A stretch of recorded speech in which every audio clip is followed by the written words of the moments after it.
নমস্কার, কেমন আছেন সবাই? আশা করি সবাই খুব ভালো আছেন। আজ রবিবার সকাল ৯টার মতো বাজে। তো মাত্র আমরা ঘুম থেকে উঠে বাজার টাজার করে নিয়ে এসেছে আর বাচ্চাদের স্কুলে পাঠিয়ে দিয়েছে। আজকে যেহেতু জামাই ষষ্ঠী, তো জামাই ষষ্ঠীর জন্য আমাদের স্নানের আগে মুঠা বেঁধে তারপরে স্নান করতে হয়। সেই মুঠা দিয়ে মানে এই বিছনের উপর সেই জলটা দিয়ে নাভিতে দিয়ে তারপরে স্নান করতে হয়। তো তার জন্য আমরা শাশুড়ি বৌমা লেগে পড়েছি কাজে। শাশুড়ি বৌমা দুজনে মিলে কাজ করছি, একসাথে গুছিয়ে দিচ্ছি। কারণ এটা 7টা দুব্বো দিতে হয়, 7টা বাঁশকরল দিতে হয়, মানে তারপরে 7টা ধান দিতে হয়। এরকম করে এটা আমার শ্বশুরবাড়ি কুমিল্লাতে ওইখানকার নিয়ম। এই নিয়মটাতেই ওইখানে এভাবে ষষ্ঠীর দিনটা স্নান করতে হয়, এটা দিয়ে আশীর্বাদ করতে হয়। যা মানে তো দুজন মিলে বানাবো, যেহেতু দুজন মিলে সুন্দর করে গুছিয়ে নিচ্ছিলাম। তো স্নান করা যেহেতু হয়নি, সেই ক্ষেত্রে কাজ শুরু করে দিয়েছি। তো এই যে দেখুন, গোবিন্দকেও আমরা কিন্তু উঠিয়ে ফেলেছি। স্নান করতে যাব তার আগেই আমার দেবর স্নান করেছে। ওরা দুই ভাই স্নান করেই ঠাকুর গোপাল উঠিয়ে তারপর নাম নিয়ে বাজারে যায়। বাজারে গিয়ে সব রকমের ফল, যতটুকু আনা সম্ভব সব রকমের ফল নিয়ে এসেছে। এদিকে বিশাল বড় একটা কাঁঠাল এনেছে। কাঁঠালটা বেশ ভালো ছিল, ভেবেছিলাম কেমন না কেমন হবে। তারপরে আমগুলো এনেছে, আমগুলোও বেশ ভালো। তারপর তালের শাঁস এনেছে, তারপরে আপেল, তারপরে আনারস, কলা, মালটা, এদিকে জাম এনেছে। জামগুলো বেশ ভালো ছিল খেতে। মাঝে মাঝে আনে ঠিকই, কিন্তু খুব বেশি ভালো পড়ে না। তো সেদিনের মানে জিনিসটা খুব ভালোই ছিল। তো যাই হোক, এদিকে সব রকমের বাজার সদাই কিন্তু নিয়ে রেডি হয়ে গেছে। তো তারপরে আমরা স্নান করে এসে এই আয়োজন দিয়ে ঠাকুর সেবা শুরু করব। তো ঠাকুর সেবার আগে এগুলো গুছিয়ে নিয়ে যাচ্ছিলাম। স্নানের আগে এগুলো গুছানো থাকলে তারপরে আসলে সময়টা খুব ভালো লাগে। আর এদিকে দেখুন, বারান্দায় একটা নীলকণ্ঠ ফুল ফুটে আছে। নীলকণ্ঠ ফুলটা ডাবল ফুলের, যেহেতু সুন্দর লাগে দেখতে। আর এদিকে বেশ অনেকগুলো বেলি ফুল ফুটে আছে। বেলি ফুল গাছটা অনেকটা ঝাঁপিয়ে গেছে। এদিকে তার নয়নতারা গাছটার মধ্যেও বেশ কয়েকটা নয়নতারা ফুল দিচ্ছে। নয়নতারা গাছটা দেখতে খুব ভালো লাগে। আর এই দেখুন, আমার বাগানে নতুন নতুন গাছ দিয়ে বাগানটাকে একদম ভরিয়ে দিয়েছি। পেয়ারার চারাটা জানি না কি হবে, তারপরেও দেখা যাক কতদিন টিকাতে পারি। তো সব গাছে এখন আর জল দিতে হচ্ছে না, যেহেতু বৃষ্টির সময় চলছে। আর এদিকে সাদা জবা ফুল গাছটার মধ্যে কিন্তু একটা দুটো করে রোজ ফুল দিয়ে যাচ্ছে। গাছটার মধ্যে যতই যাই কিছু দেই আর না দেই, কিন্তু ফুল কিন্তু সুন্দর দিয়ে যাচ্ছে। আর এদিকে কিন্তু আমাদের পাখা সাজানো হয়ে গেছে। এটা বিচুন দিয়ে করতে হয়, মানে বুননো যে জিনিসটা আছে ওটা দিয়ে করতে হয়। এটা আমাদের এই যে পাখার মধ্যে একটা করে 5টা সিঁদুরের ফোঁটা দিয়েছি, আর প্রত্যেকটা ফলের মধ্যে একটা করে সিঁদুরের ফোঁটা দিয়েছি।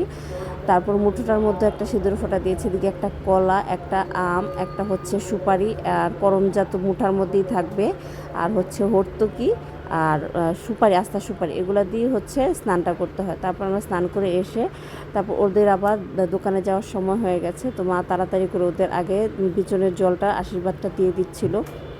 তো ওরা দোকানে চলে যাওয়ার আগে তাড়াতাড়ি করে দিয়ে দিক, নাহলে ওদের আসতে আবার বিকেল হয়ে যাবে। তখন আবার এ বাসায় থাকবো না, আমি যেহেতু মার বাসায় চলে যাব। মার বাসায় নিমন্ত্রণ আছে দুপুরের, তো পুজো দেওয়ার জন্যই বাসায় যতক্ষণ সময় পুজো দিব, তারপরে আমরা সবাই মিলে চলে যাব মায়ের বাসায়। যাই হোক, এদিকে কিন্তু আমার শাশুড়ি মা আশীর্বাদ করে নিচ্ছে। আমার শাশুড়ি মা দুই ছেলেকে আশীর্বাদ করে নিয়ে তারপরে স্নানের পুজোর পরে আমরা খাওয়া দাওয়া করেছি। তার আগে কিন্তু খাওয়া দাওয়া কেউই করিনি। আর আমাদের শ্বশুরবাড়ি কুমিল্লার নিয়ম এই ষষ্ঠীর দিন চিড়া ভাজা, তারপরে এই মুড়ি, আম, কাঁঠাল আর ক্ষীরা, মানে হাতে ঘরে তৈরি যে ক্ষীরাটা হয়, সেই ক্ষীরা দিয়ে এটা খাওয়া হয় সকালবেলা। এটা ওই দিন আমার ট্রেডিশনাল নিয়ম আমার শ্বশুরবাড়িতে। আমার জ্যাঠা শ্বশুর এখনও এই নিয়মটা পালন করে। সে সারাদিন ভাত খায় না, শুধু এগুলো খেয়েই থাকে। তো আমরা আসলে সবাই এই নিয়মটা মানে শুধু সকালবেলাই খায়, কিন্তু সারাদিন আর অন্য খাওয়া দাওয়া সবই করে, কিন্তু শুধু সকালবেলার জন্য এই নিয়মটা। তো ওইদিকে আমার শাশুড়িমা দিচ্ছে, তারপর আমি চলে এলাম ঠাকুর ঘরে বেশ আয়োজন করে, যেহেতু পুজোটা করতে হবে একটু সময় লেগে যাবে। তো আমি সব ঠাকুর স্নান করিয়ে তারপরে বসিয়ে দিয়েছি। আস্তে আস্তে পুজো করে বেরিয়ে নিলাম। তারপরে বাচ্চাদের বসিয়ে দিলাম এক সিরিয়ালে। আমার 3 ছেলে, আমার বোনের 1 ছেলে 1 মেয়ে, ওরা 5 ভাই বোন একসাথেই। আমরা জয়েন্ট ফ্যামিলি, আমরা 2 বোন যা। তো আমরা সবাই একসাথে থাকি। তো আমরা 5 সন্তানকে একসাথে আশীর্বাদ বসিয়ে দেওয়া শুরু করলাম। বড় ছেলেকে দিলাম, তারপরে মেজর ছেলেকে, এরকম করে সিরিয়ালে সবাইকে আস্তে আস্তে দিতে শুরু করলাম।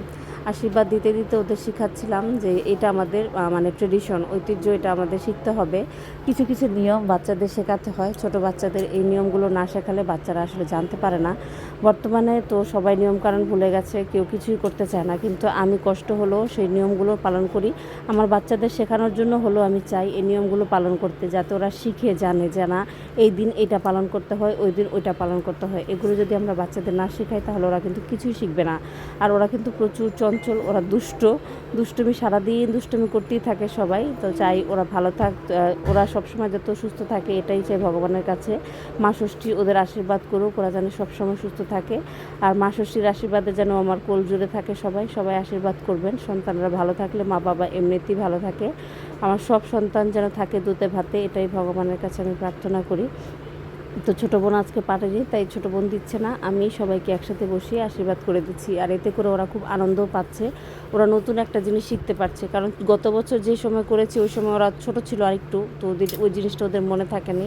আর এবছর যেহেতু করছে ওদের একটু মনেও থাকবে যে আমরা এভাবে এই নিয়মটা পালন করেছিলাম।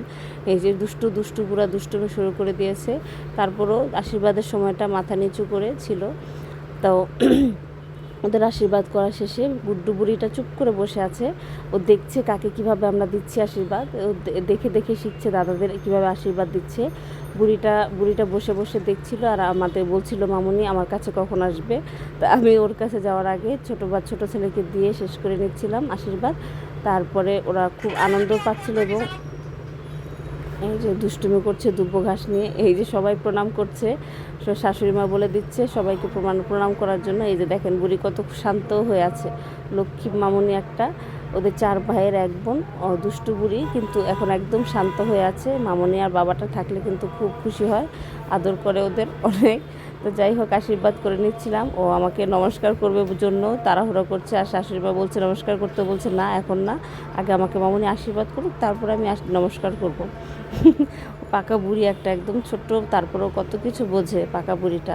তো সবাই আশীর্বাদ করবেন ওরা যাতে সুস্থ থাকে, ভালো থাকে, ভগবান যেন ওদের ভালো রাখে।